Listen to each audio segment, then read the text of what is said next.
guys, salut à tous, c'est Soli, j'espère que vous allez bien, bienvenue sur Librement Addict. Je suis ravie de vous retrouver aujourd'hui dans cette nouvelle vidéo sur la chaîne. Je m'excuse par avance, je vais parler très vite parce que j'ai très peu de temps pour filmer cette vidéo, mais j'avais très envie de la filmer et on se retrouve pour une vidéo pile à lire. Je vous ai fait un petit mélange, un petit micmac de tout ce que j'ai envie de lire d'ici la fin de l'année et début 2024 aussi, puisque clairement on va être honnête entre nous, voilà, je ne pourrai pas lire tout ça, ce n'est pas possible, je n'en ai, c'est pas que j'en ai pas l'envie, c'est que j'en ai pas la capacité. Donc je vais faire en fonction de mon mood, donc on peut appeler cette vidéo une pile à mood. On va reprendre les petits termes de ma Nina Quill.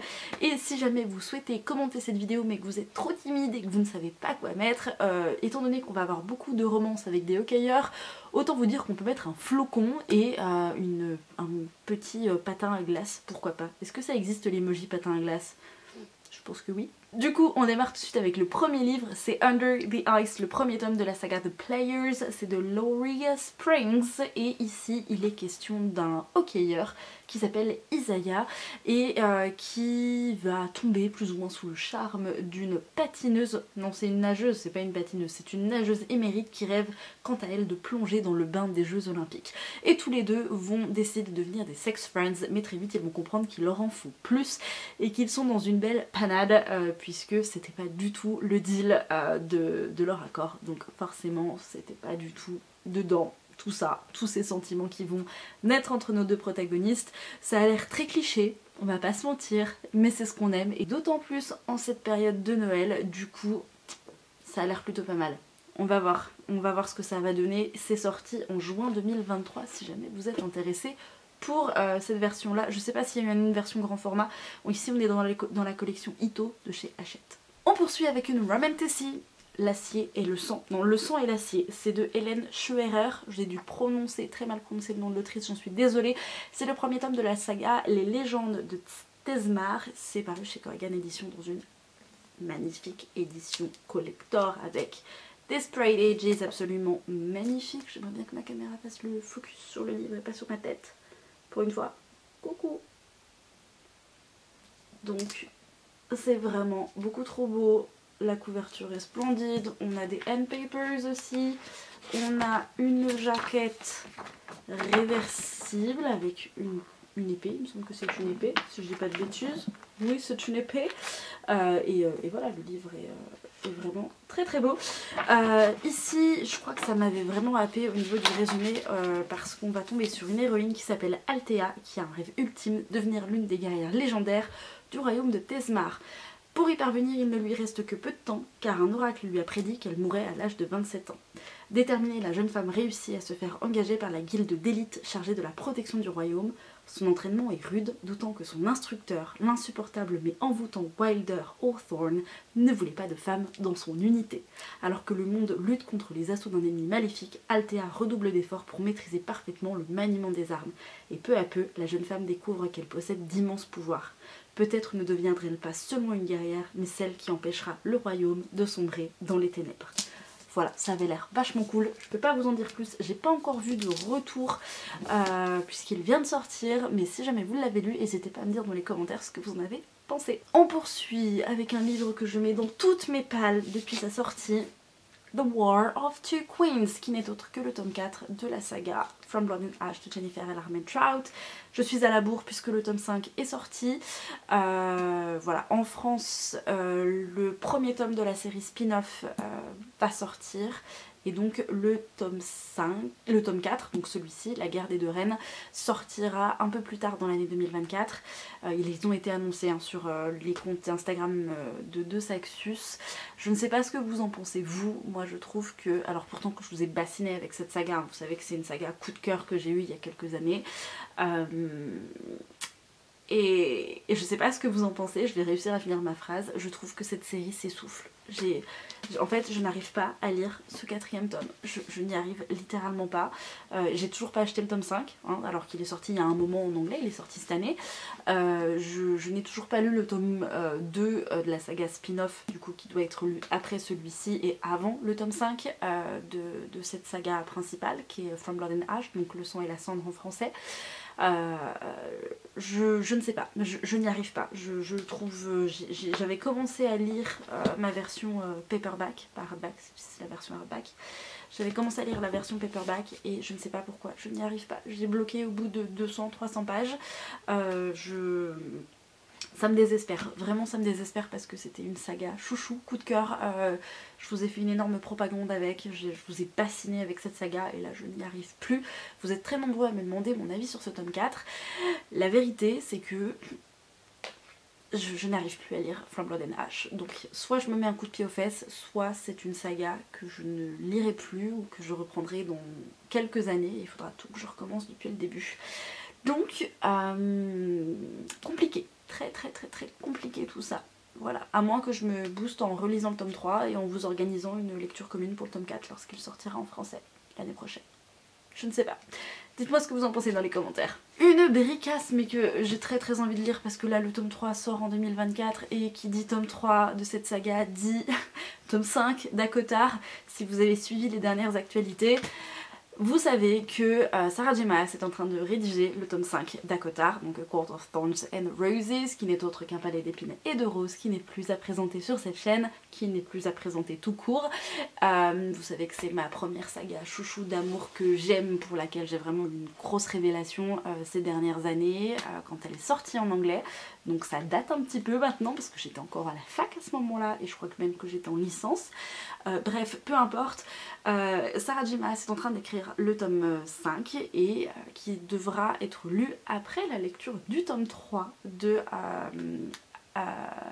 Crescent City. Donc c'est pour ça qu'il faut que je lise absolument le tome 2 qui est sorti en français chez De Saxus à nouveau et qui, je crois, j'ai vu des avis assez mitigés en fait sur ce tome 2, j'ai même vu des abandons, donc je croise les doigts pour que le second tome de cette saga soit aussi fabuleux que l'a été le premier. Le premier j'ai fini en larmes, voilà, j'ai eu un énorme coup de cœur pour le premier tome de Crescent City.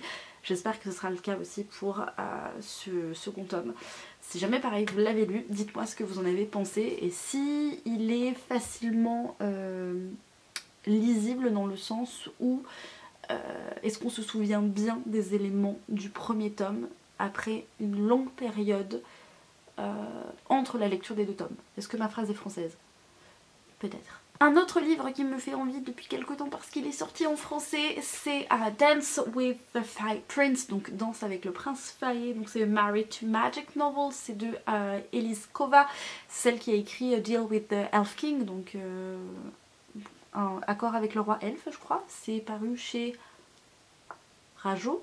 J'ai un doute sur l'éditeur, je ne sais plus. Bref, Elise Kova, j'avais acheté donc ce livre-là en même temps que j'avais acheté le premier tome sur Vinted, parce qu'il coûte la peau des fesses en relié, mais mon dieu, qu'est-ce qu'ils sont beaux, rien que la couverture, regardez-moi ça, enfin c'est...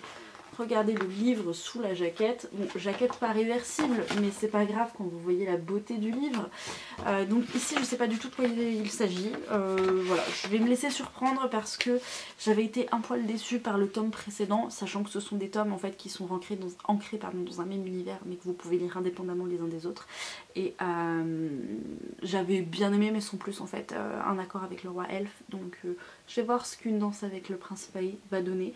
Et pareil, si vous l'avez lu, je suis avide d'avis parce que je n'en ai pas encore vu passer sur les réseaux, mais en même temps, c'est normal, il est sorti il y a pas si longtemps que ça. Forcément, qui dit fête de fin d'année, dit romance de Noël, et je vous en ai parlé dans mon dernier book haul, il s'agit de la seule que je vais mettre dans ma palle pour l'instant parce que c'est la seule que j'ai achetée.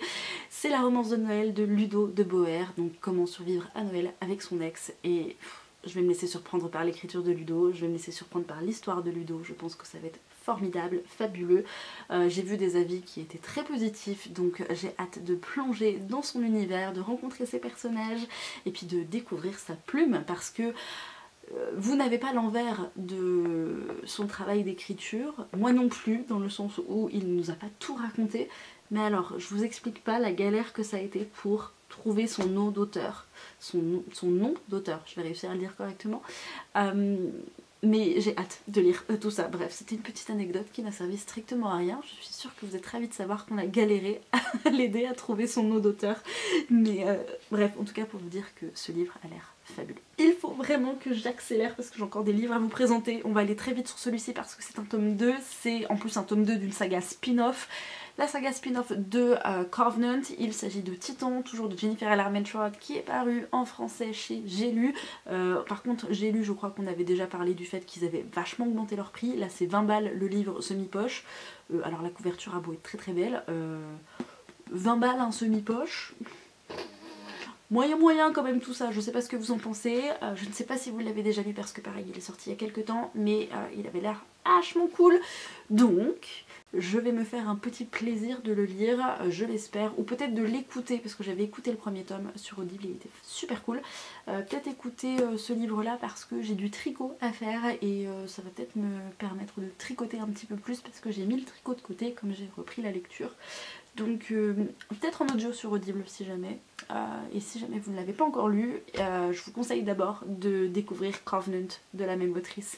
Parce que sinon vous allez vous faire spoiler la première série, ça serait un peu dommage. On enchaîne avec Rebel University qui est un incontournable que je dois absolument lire en cette fin d'année puisqu'il s'agit ici du tome 3 qui est sorti en novembre. Le tome 4 est précommandé. Au moment où vous verrez cette vidéo, il ne devrait pas être encore sorti, mais il sera bientôt en ma possession. J'ai hâte de découvrir ce tome 3. Je vous en ai déjà parlé dans mon book haul en long, en large et en travers, donc je vous laisse tous les résumés dans la barre d'infos. Et on se retrouve très prochainement pour un avis lecture sur celui-ci parce que je pense que ça va être ma prochaine lecture. Pareil, sans surprise, dans mon dernier book haul, je vous avais présenté Icebreaker de Anna Grace. C'est paru chez BMR, c'est le premier tome d'une saga qui me faisait terriblement envie. Ici, il est question de patinage artistique, je vais y arriver, et de hockey puisque malheureusement, suite à un malentendu, je crois que c'est la patinoire des hockeyeurs qui est détruite. Et donc pour s'entraîner, ils vont devoir aller dans la patinoire réservée au patinage artistique et c'est là que Nathan va faire la rencontre de Anastasia voilà, elle peut pas le piffrer et lui il va tomber littéralement sous son charme, donc on va avoir un petit enemies to lovers. Ça va être plutôt sympa, je ne sais pas si vous l'avez lu, ce que vous en avez pensé, mais pareil, n'hésitez pas à me le dire dans les commentaires. On va terminer avec Supernova de Axel Ménéglier, c'est paru chez Robert Laffont, donc collection R, et ici on va suivre Cassiopée, 18 ans, dont la vie bascule lorsqu'elle découvre que ses parents biologiques l'ont abandonnée à la naissance et qu'elle appartient au peuple des constellationnistes, des êtres dotés du pouvoir qu'ils tirent des constellations du zodiaque. Rien que ça fait rêver. Une existence solitaire et frustrante succède un quotidien éprouvant mais palpitant lorsqu'elle intègre la prestigieuse Académie de Londres afin de maîtriser son don. En quête de ses origines soutenues par ses nouvelles amitiés, elle devra tout apprendre de ce monde mystérieux dont l'équilibre est menacé par l'avènement prophétique d'un constellationniste hors du commun, la Supernova. C'est le premier tome d'une trilogie fantastique haletante et effectivement ça a l'air formidable. Voilà, la couverture me fait rêver, voilà, j'ai un truc moi avec les signes du zodiaque, ça me fait terriblement rêver. Je me suis beaucoup renseignée dessus parce que j'en ai moi-même besoin pour l'histoire principale que j'écris, donc j'ai hâte de voir comment c'est tourné dans ce roman et ça a l'air complètement palpitant et haletant et tout ce que vous voulez. Donc c'est un livre qui me fait terriblement envie et qui sera sans doute lu si c'est pas avant fin 2023, début 2024. J'en ai terminé avec cette pile à mood qui est assez conséquente, même s'il y a d'autres livres que j'aurais pu mettre dedans, et je pense tout de suite à Iron Flame qui est le tome 2 de Fourth Wing que je suis en train de terminer. Au moment où vous verrez cette vidéo je l'aurai sûrement fini et c'est un coup de cœur monumental déjà à l'heure actuelle, donc autant vous dire que je vais pas attendre très longtemps pour me ruer sur le tome 2. Vous n'êtes pas prêts pour ce livre qui sort en 2024 en France. Il est absolument incroyable et je crois que j'ai trouvé le nouveau livre sur lequel je vais faire une propagande de dingue. Donc merci Nina pour ta première propagande et je vais me joindre à toi du coup parce que ce livre est formidable, vraiment incroyable. Vous n'êtes pas prêts, vous n'êtes clairement pas prêts. Voilà, j'en ai terminé avec cette vidéo. Je vous souhaite à tous et à toutes de passer de très belles et bonnes lectures. Je vous dis à la prochaine sur la chaîne et en attendant, je vous fais plein de bisous. Prenez soin de vous. Ciao.